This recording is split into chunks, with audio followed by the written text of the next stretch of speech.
What's up, my beautiful people? This is your boy Stefan, your Afro-Grenadian ambassador. I welcome you all back to my channel.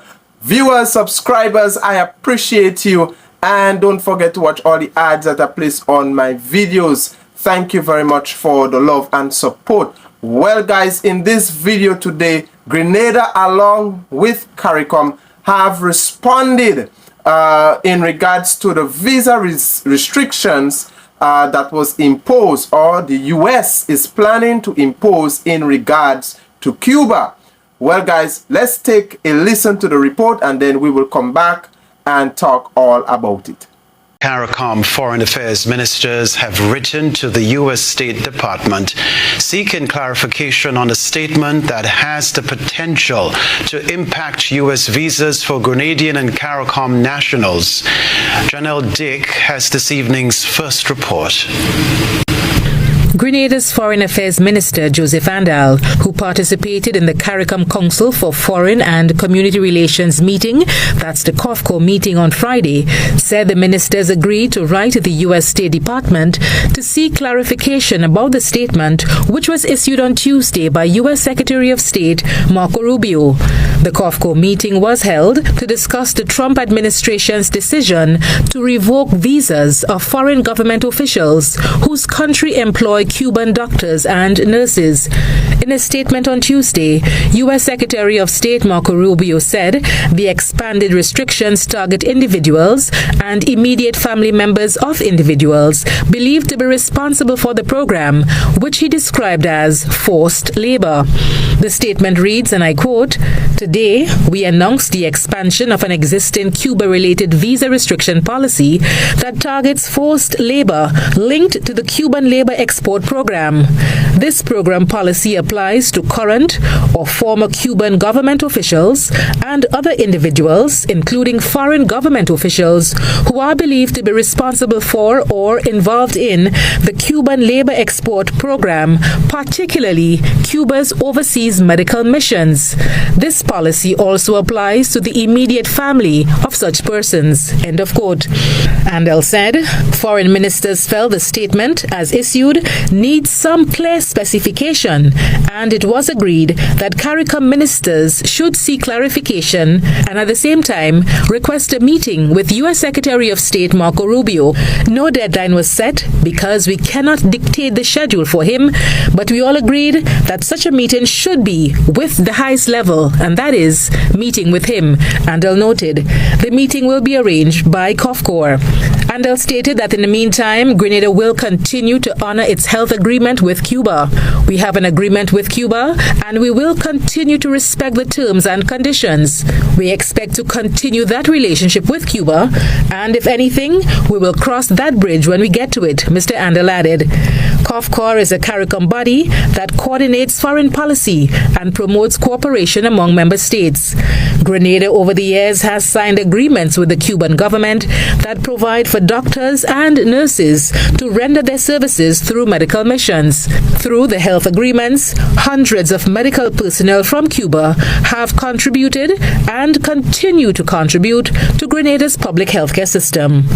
So there you have it, guys. Grenada is leading the charge along with CARICOM nations in confronting the United States about this threat that they have notified or put out there, saying that if any foreign nations, if any personnels, including the Caribbean, continues to employ Cuban doctors, which we have been doing for a very long time, because Cuba has been the hem, has been the foundation, has been the pillar when it comes to our healthcare system in the Caribbean, most so especially in Grenada, that the United States is saying that if anyone is found working along with Cuba, they will be sanctioned. So Grenada and the CARICOM member states are demanding a meeting with the United States, and as we have heard in the news report, that our Minister Andal is saying that if anything, when we get to that bridge, we will cross it.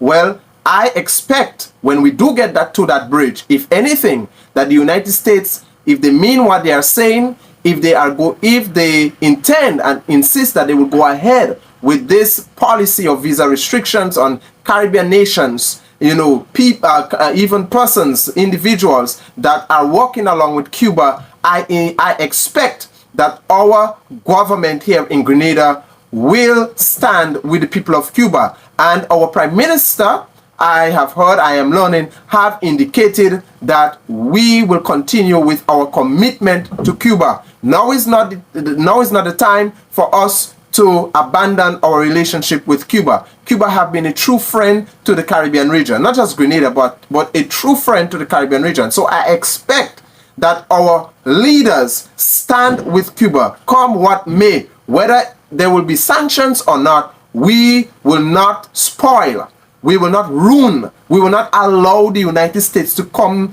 between our relationship with Cuba and us, because Cuba have been there for us and we have to be there for them. Cuba has a quality healthcare system. I believe that Cuba is the nation that have the best doctors in the world. They may not have the quantity and they may not have the resources, but when it comes to skills, knowledge, intellect, Cuba has an excellent track record when it comes to medicine. So I expect that when our leaders go into this meeting with the United States, they will stand firm. They will not go like little children, little children and being scolded, but they will go as adults. They will go as leaders, right? And they will stand firm on the relationship with Cuba. I expect that Grenada will stand firm with Cuba. We will not abandon our relationship. So I expect that when we get to that bridge, we will cross it with Cuba. We here in the Caribbean will cross that bridge with Cuba. So guys, leave your thoughts in the comment section below. Let me hear from you. God bless you. Until next time in the upcoming videos.